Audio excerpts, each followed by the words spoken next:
Elizabeth Chappell, a lifelong entrepreneur who finally found my niche. After years of new ideas and jumping from business to business, I figured out how to turn a craft into a successful career. In 2016, I started a monthly subscription box for quilters. That little startup has grown into a thriving, multiple six-figure business that I am so proud of. As a published author, designer of fabrics and patterns being sold throughout the world, my favorite thing to do is to teach others how to grow a career of their dreams. Each week, you'll hear from me or from other guests who are creative entrepreneurs, so you can learn exactly what to do and what not to do to grow a career that's more rewarding and successful than you ever thought possible. If you're ready to turn your craft into a career that you love, I am so excited you're here. Welcome to the Craft to Career podcast.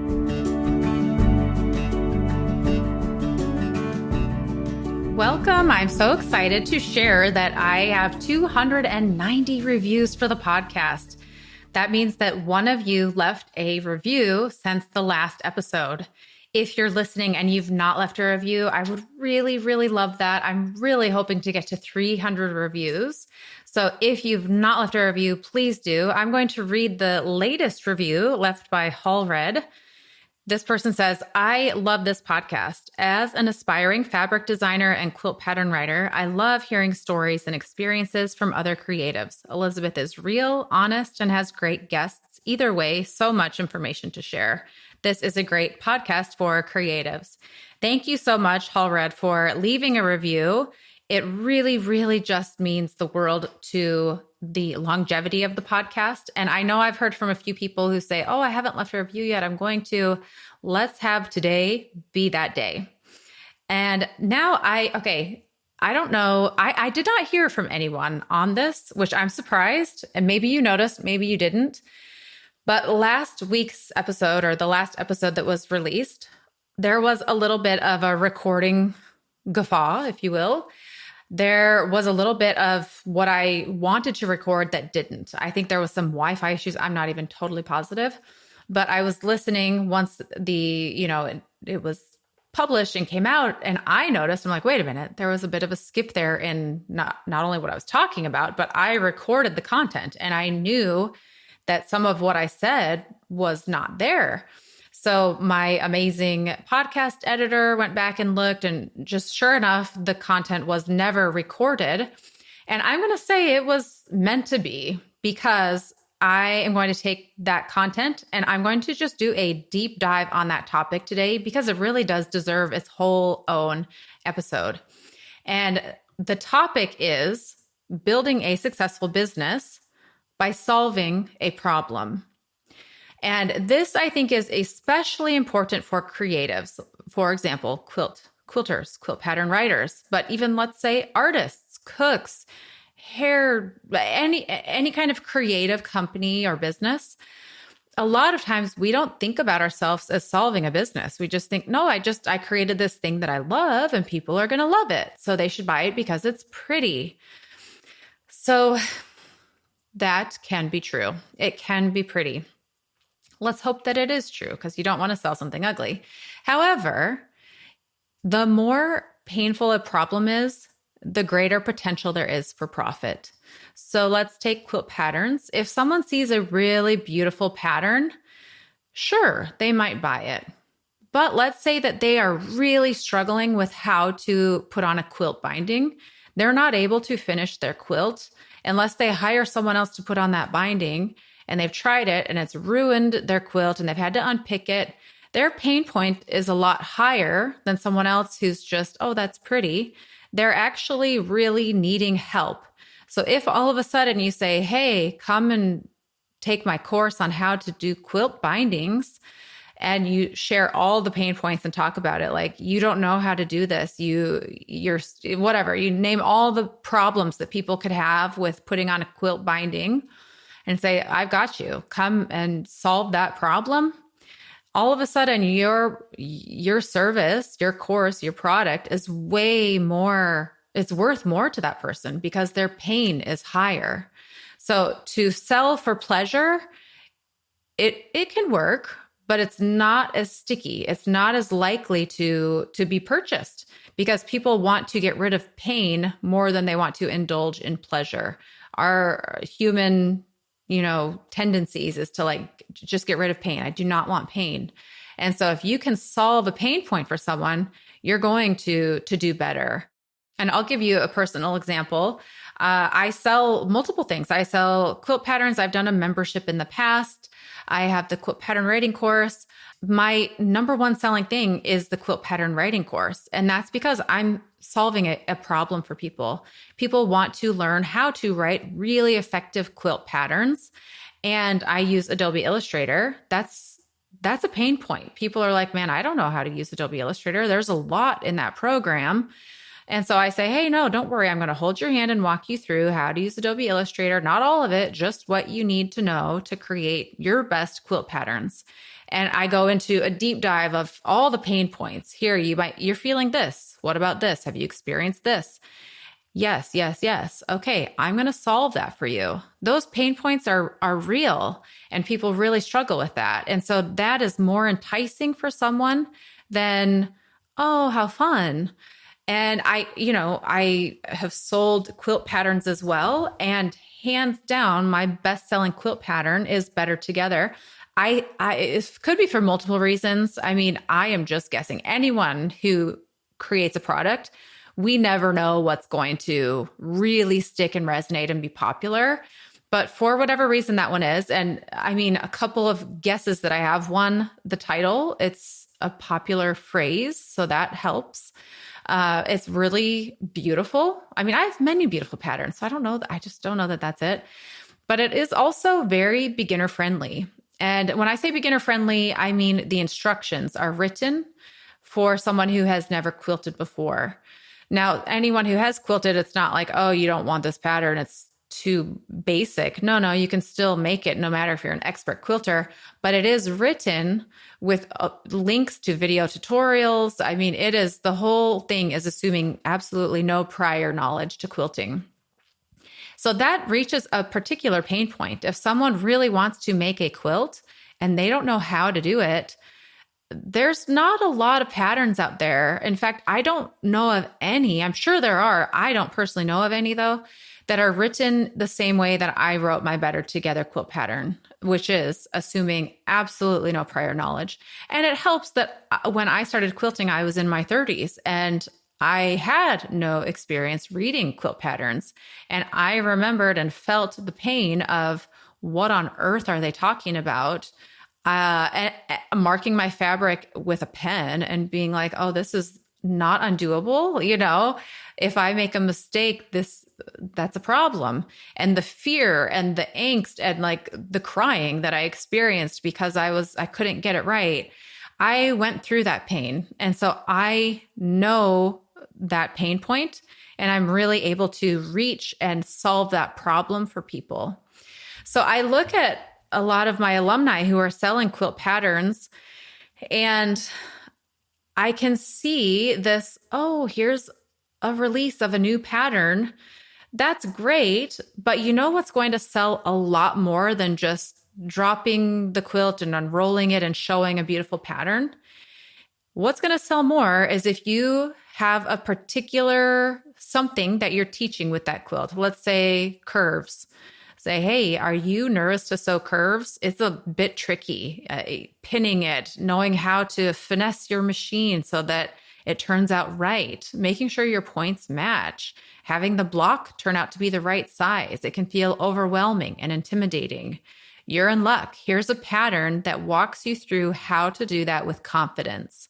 All of a sudden, now someone is buying that pattern because you are solving a pain point. And in fact, your business will be so much more successful if you think in terms of solving a problem as opposed to just creating pretty things for people.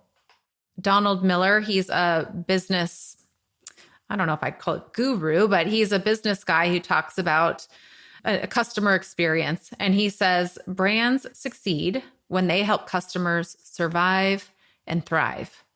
So your brand and your business, you want to really help people not just create something lovely, but to really survive and to thrive. Now, a problem doesn't have to be a technical skill. Like I've talked about beginner quilters not understanding how to quilt or with a quilt binding. It doesn't have to be that. A problem can be emotional, it can be social, it can be convenience based. Sewing Through Fog, she talks about repurposing. Her whole mission is how to take what you already have or how to upcycle things and create something with that. So her particular pain point is the waste, and you don't need to throw out all of your clothes. We don't need to contribute to that problem in the world. And for some people, that really hits home to them more than others. So again, you're not trying to appeal to everyone. You're trying to find a specific audience. As a small business owner, we know two things. We need a product to sell and we need people to buy it. But how do we actually get people to buy? Here is my little secret. Your biggest sales will come every time you send an email to your audience. That's right. Whether this surprises you or you already know the power of email marketing, one thing is clear. You need the right email platform. And that's why I use Flowdesk. Flowdesk is made for small business owners. And unlike most email providers, Flowdesk does not charge you the more your audience grows. Plus, creating beautiful, easy to read emails has never been easier. So if you are looking for a user-friendly way to collect email addresses and grow your audience, try Flowdesk. And with code QuiltersCandy, you will get 50% off your first year. Experience how easy it is to grow and nurture your audience with Flowdesk. There's also groups that can say, hey, let's come together. You know, it might be a little bit lonely. You might want to have friendship, camaraderie. There might be something with sewing. Maud of the Retro Quilter, she had a podcast that was about the emotional healing of sewing and creating. And so it can touch on different pain points. It doesn't have to just be skill-based. And if you're asking yourself, what kind of problem can I solve? I have no idea. Well, ask yourself these questions. There's 3 here. 1, what do people ask me for help with? So as you're posting, as you're creating content, as you're doing what you do, take note when people ask, hey, how do you do that? Can you help me with this? Number 2, what do people thank me for? So, wow, thank you so much. That was so helpful. And then number 3, what frustrates my audience or holds them back? And that might take a little bit of question asking or just noticing the comments. If people are like, I'm too nervous to do that, I could never, that intimidates me. Right there, that's a problem and a pain point, and you can help solve that problem or that pain point. And as always, you might think, okay, I see a few pain points here. I see a few things that people ask me for help with. I'm going to answer all of them. Now, if you've been around, you know that I'm going to say, don't do that. Choose just the one thing. You want to become top of mind when someone asks for fill in the blank. So for example, let's go back to my Better Together. Anyone who's a beginning quilter, you want to be known as the expert, the go-to person for the beginning quilter. To be clear, I don't know anyone who fills that void because I think, I won't go into why, but that one's up for the taking. So, and it takes a lot of marketing. It takes time, right? To become top of mind and to be known for that. But there you go. There's a little opening that I see. Now, if you're like, well, Elizabeth, what about you? What are you known for? I would say I am known the most for helping people grow their creative career. So like this podcast, Craft to Career, the most things that people ask me for are, how did you grow your audience? How are you earning money? How did you grow your email list? I mean, those kinds of business questions. And those are the things that people thank me for the most. How do you use Adobe Illustrator? How do you write a pattern like this? How do you open up a wholesale account? I mean, just all of those kinds of things. So for me, those are the problems that I solve. And it is interesting because I do have 2 target audiences. I do have the quilter who all of my Instagram posts are about quilting. And then most of my money, not all, because I do sell quilt patterns, but the majority of my money comes from helping other people grow a business. However, I do not want to just tell people how to grow a business if I'm not growing one myself. And so that's kind of a unique business situation that I'm sitting in. But for ideally, you can answer a question and solve a pain point and have that be just the one thing that you do. And then let's talk about marketing. So once you've discovered the pain point that you are going to solve and to help for, your marketing becomes so much easier. You are able to really clearly communicate the problem that you solve. Here's how I help you solve blank. Here's how you can become an expert at sewing curves.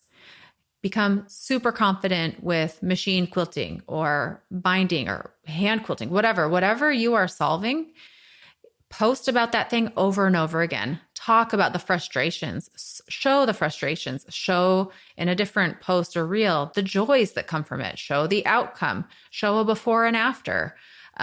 Just really touch on the pain points and really resonate and connect with your audience over, I get it. I see the struggle. I hear you. I have been there. And now look at what you can do. Look at what can be. Come and join me and I will teach you how to do that thing so you don't have to struggle with that anymore. And the fun thing about solving a problem is it's open to anything. You can have a product. You're selling like a physical product. You can sell a course. You can sell a membership. Like the membership's really great for solving the connection, the friendship. You can have a course where there's a touch point where you are really hands-on and you have questions and answers. And so as simple as it sounds, solve a problem, it really, really does benefit you to take some time and really think about what problem am I solving? What change or outcome will my customer have? What's the transformation they are going to have because of my product? And when you start thinking of your quilt patterns in this way, rather than just, oh, here's something really fun to make and really beautiful, but you approach it with, this is going to change and have a transformation. They are going to solve a problem because of the product I solve. All of a sudden, your design process becomes so much more focused.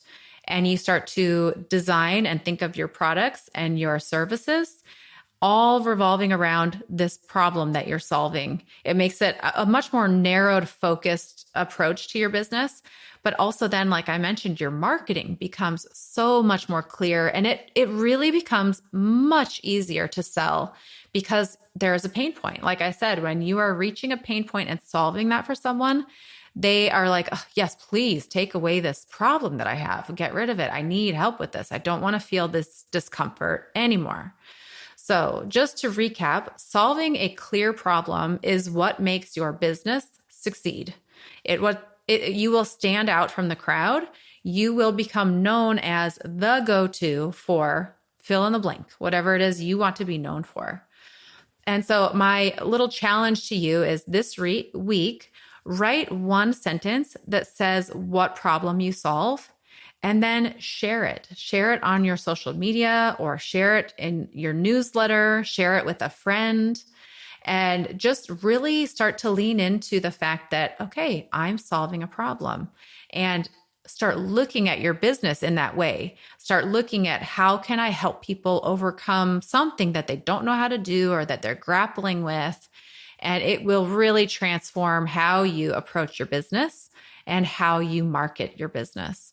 So stay tuned. I have some more episodes coming up where I'll be sharing some business tips and some great things for you to think about when it comes to your business so that you can really have success and really see your business grow and have marketing come a lot more naturally and easily for you. So thank you again. And also just a reminder, if you are thinking, man, I need to leave a review, let's let that day be today. I will share in the next episode how many reviews I have, and hopefully it's more than what there is today. So thank you again for being here on the Craft a Career podcast. We'll see you next week with a brand new episode.